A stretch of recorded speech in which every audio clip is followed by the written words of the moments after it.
What's up, everybody, and welcome into a Locked On Reds live edition of the podcast. The Reds got a much-needed palate-cleansing win, and now the main course of the comeback can begin.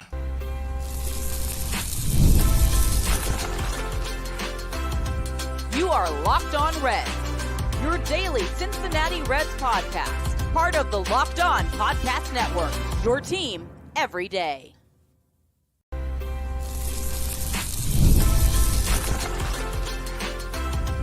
You are Locked On. Welcome to Locked On Reds, and my name is Jeff Carr. I'm glad you're alongside with me here today. I am a lifelong Cincinnati Reds fan. I've loved the Reds since birth. There's literally baby pictures of me wearing Reds gear, but anyway, we're not counting here. But it's my 6th season hosting the podcast on a daily basis here because we are part of the Locked On Podcast Network. We are your team every single day, your Cincinnati Reds every single day, win or lose. And you know what? Every day we're going to discuss the big thing that's on every Reds fan's mind. We're going to dive into some geeky stats, and we're going to just have some fun and really, overreact to the everyday movements of this marathon of an MLB season, because every season is a marathon. I know that's a very cliche thing, but it's true. And on today's podcast, we are going to be excited about the fact that the Reds got a win on Tuesday night. Really felt like the kind of win that just, cleanses the palate a little bit. And there were some signs that a comeback is coming. How do the Reds build on that? How do the Reds capitalize on that? We'll discuss that. And David Bell did something that I absolutely loved. We'll get into that later on in today's episode. But today, before we get everything going, I wanted to let you know today's episode is brought to you by brought to you by eBay Motors. From brakes to exhaust kits and beyond, eBay Motors has over 122 million parts to keep your ride or die alive. With all the parts you need at the prices you want, it's easy to bring home that big win. Keep your ride or die alive at ebaymotors.com. Eligible items only, exclusions apply. eBay guaranteed fit only, available to U.S. customers. All right, the Reds got a big-time win, 2-0 over the Padres last night. And, of course, the two big heroes really for me were Andrew Abbott and Elly De La Cruz, because, quite frankly, there was nothing about this game that lets you believe that the lineup is now a different animal and the lineup is going to be fine moving forward and everything is fixed. But there were little things. There were little like, oh, okay, WIll Benson had a nice little oppo single, and some really good at-bats. My favorite thing about this game, really, was just the fact that the Reds forced so many long at-bats. I mean, there were so many full counts. Joe Musgrove was out after 3 innings. It was his first start back after a little bit of an IL stint, but the Reds pushed him out very quickly. I mean, I think he had 56 pitches after only getting the first out in the second inning. The Reds were just able to make him work, force him to throw a lot, and there were some really good at-bats in there as well. And, of course, the second inning was all the Reds needed, because you had Jonathan India work a full count walk, which the walk by itself was very impressive because he got down 0-2 very quickly, and then he worked a walk after that. And then WIll Benson laces his opposite field single, which was very impressive in its own right because he levels the bat and just pokes it into left field for a single. He's not done that a lot this season. I want to talk a little bit more about that later on in the show, but it was great to see him hit that single. And then the other part of this for me, so the long at-bats and the running game, were a lot of steals, right? I mean, I'm not talking about necessarily the steals. I'm talking about the mind game that the Reds running game puts in every other team's mind, because you saw it. Joe Musgrove attempts a pickoff of Jonathan India at second base. Horrible throw, hits the dirt, bounces into center field. Both India and Benson move up. So then, whenever you have your sac fly from Jacob Hurtubise, Jonathan India is on third and he is in position to run in after that fly ball is hit. Thankfully, he was okay. If you did not see the play, it was a shallow fly ball to left field, and Jonathan India runs in, slides home feet first, and as he's sliding in, the catcher for the Padres, Luis Campusano, accidentally, I don't believe it was malicious in any way, but accidentally steps on India's shin. And thankfully, India was fine. Campusano couldn't hold on to the ball. Honestly, India was out if Campusano did hold on to the ball, but the ball trickled out of his glove and India scores the first run. Then the very next batter, Elly De La Cruz comes up and he hits a double. It's an Elly double, not a normal double, but he hits a double to score in WIll Benson. That's all you're scoring. This lineup really wasn't that impressive. I mean, there were long stretches of the game where it was kind of disappearing for the Reds, but they scored just enough. And the big thing for me was Andrew Abbott and the pitching staff, because Andrew Abbott was absolutely masterful. You're talking about 7 innings. He only allowed 5 base runners total, 4 hits and a walk. He only had 2 strikeouts, but quite frankly, as Steve and I have talked about on numerous podcasts, everydayers will know, the strikeout total doesn't mean anything as long as you keep the scoreboard clean. That's all we care about. Just keep that scoreboard clean. That's exactly what Andrew Abbott did, and that's exactly what Fernando Cruz and Alexis Diaz did. Everydayers will know how much I love Alexis Diaz and Fernando Cruz, and it has hurt me, maybe physically, but definitely mentally hurt me to watch them struggle the way that they have over the last few weeks, where it was almost an automatic, like, Diaz comes in and blows the lead, or Cruz comes in and blows the lead. That was a relief to watch them pitch on Tuesday night. I really loved to see that from Cruz. His splitter looked like it was working again. And then Diaz comes out, first batter, 4-pitch walk. Tyler Stevenson goes out to the mound and calms him down, and it works like a charm, because then he goes strikeout and then ground ball double play. I think he only needed like 4 pitches to get out of the inning after walking the first guy on 4 pitches. It might have been 5 or 6, but even still, like, Diaz is probably available tonight because of how short that outing was. But it's one of those things where it's like, I love this, where you can just kind of reset, right? I don't look at this win and I say, this is how they're going to win ball games for the rest of the season. Here we go. We're ready. I don't think that. But you need these games every so often to just remind you that you can win a ball game. And the Reds were able to do that on Tuesday night. But what happens next? Because you don't just win one ball game. There's still plenty left. And the Reds have a big hill to climb. How do they build on a night like Tuesday night? That's what we will discuss coming up next. Before we discuss that, I want to let you know that today's episode is brought to you in part by Prize Picks. Look, Prize Picks is the best way to enjoy the baseball season from a daily fantasy perspective. You can pick your favorite players and, quite frankly, just pick more on Elly De La Cruz statistics. You're going to make some money because Prize Picks makes it really easy to multiply your winnings. In fact, you can win up to 100 times your money with just 4 picks over on Prize Picks. Seriously, this takes almost no time at all. Get your account set up, use the code LOCKEDONMLB, all lowercase, and they'll match your first deposit up to $100, and then get to playing, get to clicking more or less on your favorite players and your favorite stats. They've got all kind of things like, hits and stolen bases, RBIs. They even have like first inning runs scored and things like that. They get really deep into it because Prize Picks is the #1 daily fantasy platform. Check out Prize Picks today. Use the code, all lowercase, LOCKEDONMLB, for a first deposit match of up to $100. And like I always say, find Elly stats and click more. You're going to make some money off that. That's at Prize Picks. Again, code, all lowercase, LOCKEDONMLB, for a first deposit match of up to $100. Pick more. Pick less. It's that easy. You really got to check out Locked On Sports Today 24/7. It's a 24/7 stream about sports, the biggest news in sports that is curated for you every single day, from the local experts of Locked On, like myself and Steve, to our national shows that cover every league. It's free on YouTube or on the Fire TV channels app, part of the Locked On Podcast Network. Your team every day. And shout out to our everydayers out there. Appreciate you for joining in on this impromptu live episode, running live here at noon on a Wednesday.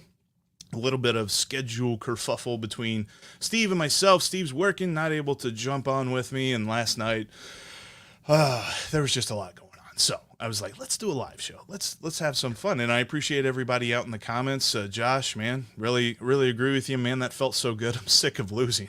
Really sick of losing. I'd love to see everybody that's out in the comments. Appreciate you all joining in. On tomorrow's podcast, by the way, for you everydayers out there, what would a trade look like for the Reds right now? I know it's early, but we are watching the San Diego Padres, who made the earliest trade that I can think of for an impact player in Luis Arraez. And Luis Arraez is hitting the baseball all over the ball field. Now, they're all singles, but, I mean, wouldn't you take that? I would take Luis Arraez on this team right now. That would be fantastic to see. But what would a trade look like for the Reds? We'll discuss that on tomorrow's podcast. But let's get back into this, because a 2-0 win does not a season make. I don't know if you know this or not, but I would love to sit here and say, bam, I saw all that I need to see, and the Reds are coming back, baby. They're going to go on a run. I saw some shades of that. I saw little signs of that, but nothing that I'm like, all right, we're done. The work is done. Now we just need to get into a groove here. The Reds still have work to do, but I saw some good signs. And I start first, I mentioned this already, with WIll Benson. There was something about WIll Benson that hitting ninth just really seems to agree with him. It's funny because I got a question on Twitter from Cry Games, and Cry asked, he's just like, hey, can you really like dive into what WIll Benson's numbers are like whenever he bats ninth, as opposed to batting any other spot in the order? And it's funny to me because he's on to something.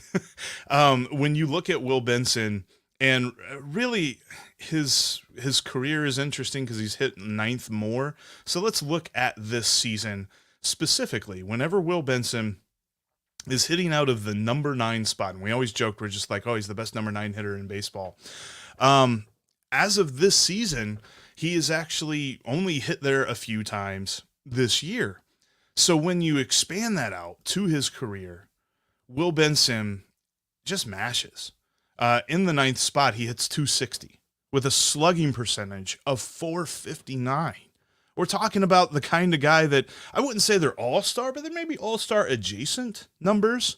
260 batting average with a 315 on base. He's got 5 homers.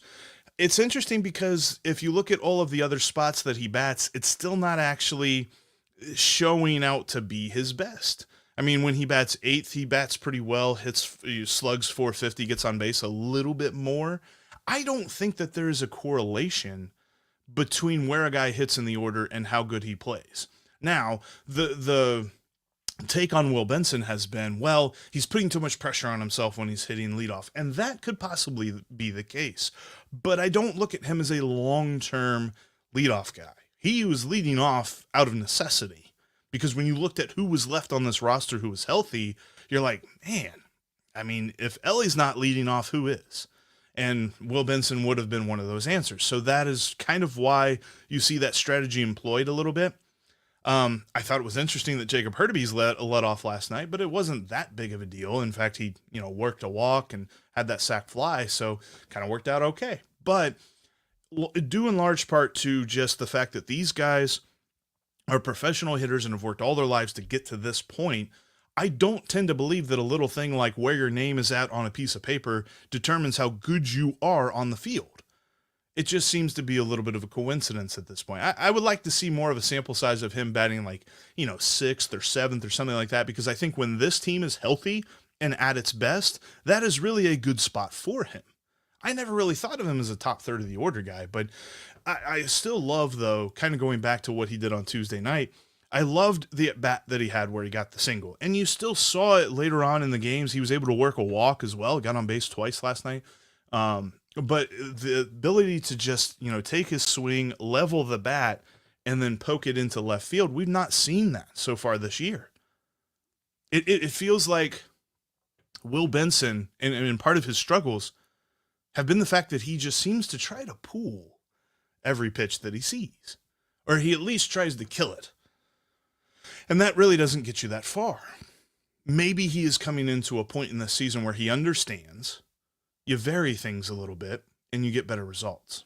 I would love to see exactly how this works out for him moving forward. But yeah, just kind of looking at those numbers, like for his career, it doesn't necessarily bear out that if he hits ninth, he smashes, and if he hits anything else, he strikes out. It's just not a thing. And in fact, specifically looking at this season, like I said, small sample size, so it's hard to really know too much about it, but he actually hits worse when he hits ninth. Last night being a little bit of a deviation from that. A couple other guys, though, and I mentioned Fernando Cruz, the way that he was able to pitch, and you saw the splitter working really well, but his fastball still at least induced weak contact. Luis Ariz did get a hit off of his fastball, but it's really where he's able to use his fastball to set up his splitter is where that makes him dominant. During his struggles, if you were to have watched him, he was still getting guys to swing and miss. That was never a problem. There's still strikeouts. There were still good at-bats that he had. It's just then he lost control of that fastball, and he couldn't throw it for a strike. If he can't throw his fastball for a strike, the splitter becomes superfluous. Because, yeah, he's going to drop the splitter into the strike zone for a little bit of a sneaky pitch and maybe, confuse some guys into, keeping the bat on their shoulder and watching a strike go by. But for the most part, guys are going to hit a splitter that begins up here. They're going to at least see it enough to try and swing at it. It's when he is able to locate it underneath the guy's knees and stuff like that. That's when it's the most dangerous. So he's got to set it up with the fastball. That fastball command is key for him. And he really had it going last night. I appreciate all the different comments and stuff. Like, he's had different interviews with writers and stuff where they ask him about his struggles, and they're just like, man, what are you thinking through all of this? And he has done nothing but take it in stride. I've been very impressed, and I continue to be very impressed with everything that Fernando Cruz does, from pitching on the mound to talking about his game to referencing how his story has gone, his journey to this point in his career has been very encouraging to watch him go. And so I'm very happy to see him bounce back. And then of course, Alexis Diaz, like we talked last week, not last week, we talked on Monday, days are running together, about what is the biggest problem with this team. Is it the lineup or is it the bullpen? And Steve and I both came to the conclusion that it's the bullpen, if for nothing else than because Alexis Diaz has not pitched well. Because quite frankly, everybody else in this bullpen has been okay to good. Alexis Diaz has been bad. And a lot of it does have to do with the fact of what he did in the very first batter, where he just walks a guy on 4 pitches. He just gives up base runners on a far too consistent basis.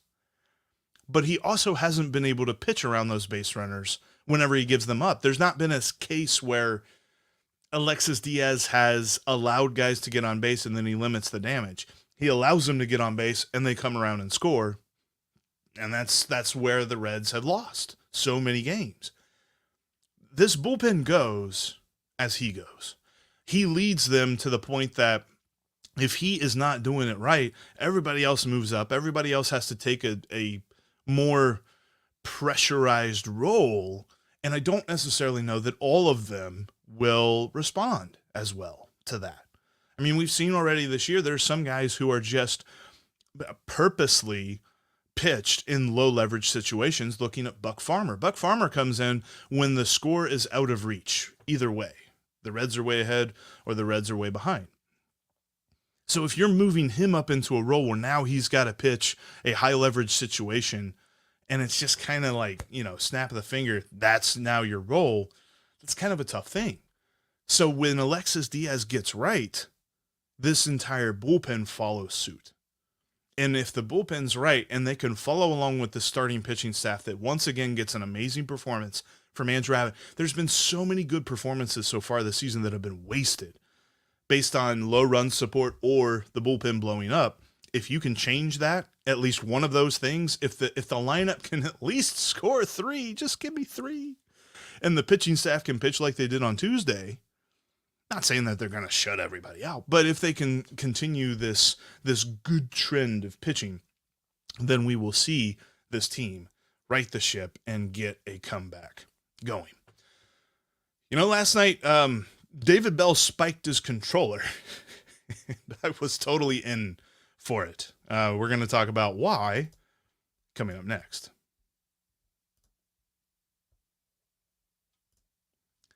Before we get to that, though, I want to let you know about eBay Motors, because eBay Motors is the best way to keep your number one ride or die alive. Your car gets you everywhere. You need your car. I know from experience quite a bit how many different times I've needed to get a part to make sure that my car is ready to go. And eBay Motors is the best way to do that because they have the eBay guaranteed fit. No matter what you buy for your car, they guarantee that it's going to fit. And you know what? If it doesn't fit, they're going to give you your money back. It's a fantastic thing because how many times have you ever tried to do something on your own? You're just like, okay, you know what? I got this. And you go get a part and then it doesn't fit. Or you need a different connector, or you need this, or you need that. eBay Motors is going to help you out with all of that because they've got all of the parts for your car, millions of parts for your number one ride or die. I mean, we're talking about exhaust kits. We're talking about roof racks if you want something like that, LED headlights so you can look really sharp at night, things like that. Because whether you are the kind of person that loves the style of your car or just wants to keep it running at peak performance, eBay Motors has you covered. They've got all the parts that you will want for your car, and they're going to fit because of that eBay guaranteed fit. So keep your ride or die alive at ebaymotors.com. Eligible items only. Exclusions apply. eBay guaranteed fit only available to U.S. customers. You can catch every pitch of the Reds' hometown broadcast with SiriusXM. Just download the SXM app and search the word Reds. And thanks to everybody for checking out today's live Locked On Reds podcast. A little bit of an impromptu live. Didn't quite tease it out. We are going to have a live show later on in the week. Steve will be back on Friday, and we'll get you set for the weekend series that is Shohei Ohtani and the Dodgers coming to Great American Ballpark. You got to love this balanced schedule where the Reds play teams twice in a week's time. It's nice where they get to play everybody, and they play everybody really, really fast. But we will get you ready with a live show on Friday afternoon at 3 p.m. Eastern Time. So make sure you mark your calendars for that. Also, in between episodes, you can catch some written content about your Cincinnati Reds by myself, by Steve, by James Rapine, Austin Elmore. A lot of great folks writing about the Reds over at CincinnatiRedsTalk.com. Bookmark that site today. All right, how we're going to end it is David Bell did a thing. And I think that based on his post-game press conferences, it's probably fair criticism, but that's all we get to see as fans. So people like to criticize him and think that he doesn't have passion, that he is apathetic toward the team's struggles, that maybe he pushes it away, ignores it, whatever. They think that David Bell isn't necessarily the kind of manager that you can get behind. But every time a player is asked about David Bell, whether it be in the offseason, during the season, whatever, every time a player is asked about David Bell, they always say a version of the same thing, which is, I go to bat for that guy. That's my guy because he goes to bat for me.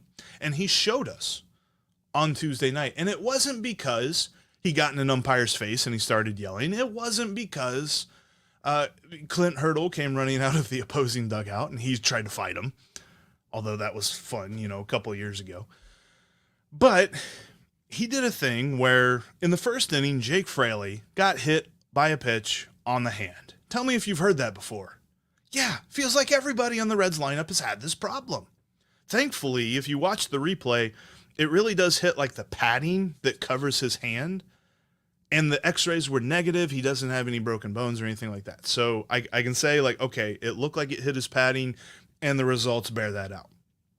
But he got on base. He ran the bases. And then in between innings, David Bell came out to the home plate umpire. I believe it's Hunter Wendelstedt. And he said, he let him know that they're taking Fraley out. They're putting Stuart Fairchild in. Pretty innocuous, like, hey, manager, letting the umpire know. Then David Bell goes back into the dugout, picks up a chair, and just starts bashing it against the wall. just goes crazy. Like the umpire like looks over like, what'd I say? And then he's like, oh, wait, no, this isn't about me. I'm good. Because, I mean, David Bell like destroys this chair. It very much, when I saw it, it very much made me think of when I used to play Madden. I don't really play Madden anymore. This is why. Because when you throw a pick six or something like that, you get really mad and you just chuck your controller up against the wall or whatever. Or, if you play Call of Duty and something that you don't like happens, you just chuck your controller.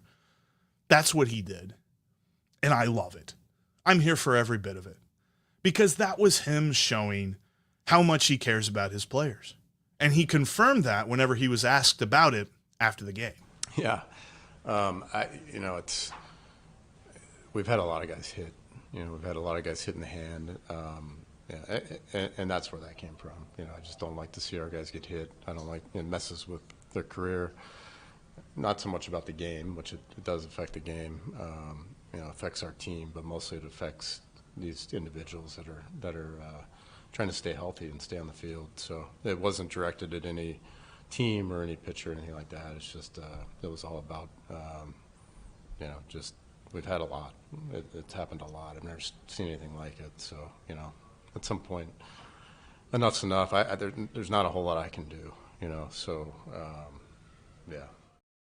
There is one thing that you can never question, and I don't think that anybody should question it after this point, is that David Bell cares about his players. And I really think that he showed that with that motion. That's why I love that so much. Because think about, as frustrating as it has been, and it's Emerald Games puts it plainly, I think most Reds fans want to throw a chair. Yeah. Can you imagine what it's like to be the guy that's in charge of all of that? That every time you turn around, you go to make a lineup card. Oh, no, he's hurt. What about, no, he's out too. But he's got the flu. No, he's out. That would just absolutely bug the crap out of me.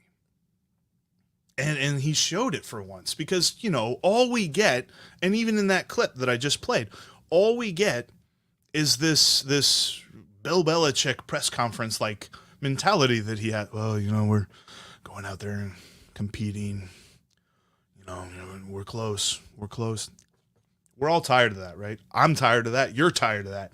We see what he did on Tuesday night in the dugout, and we're like, yes, David Bell gets it. He does.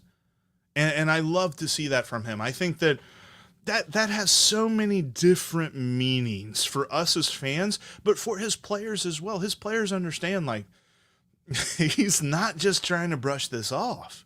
As many guys keep getting hit in the hand, and where this team is at right now, because, this was before the end of the game, so the Reds were still on a 3-game losing streak.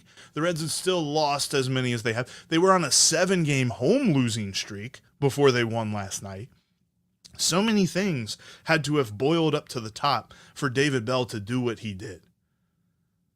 And it was not a thing where he was trying to get thrown out of the game or something like that. He was just showing emotion.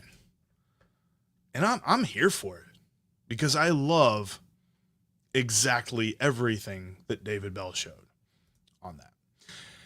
And that's where we're going to end today's podcast. Thanks, everybody, so much for checking us out. I appreciate everybody jumping in live.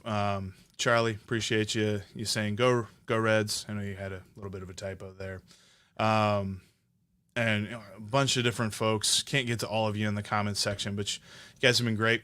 Join along with me. Coming up tomorrow, we are going to talk about what a trade would look like for the Cincinnati Reds at this point in the season.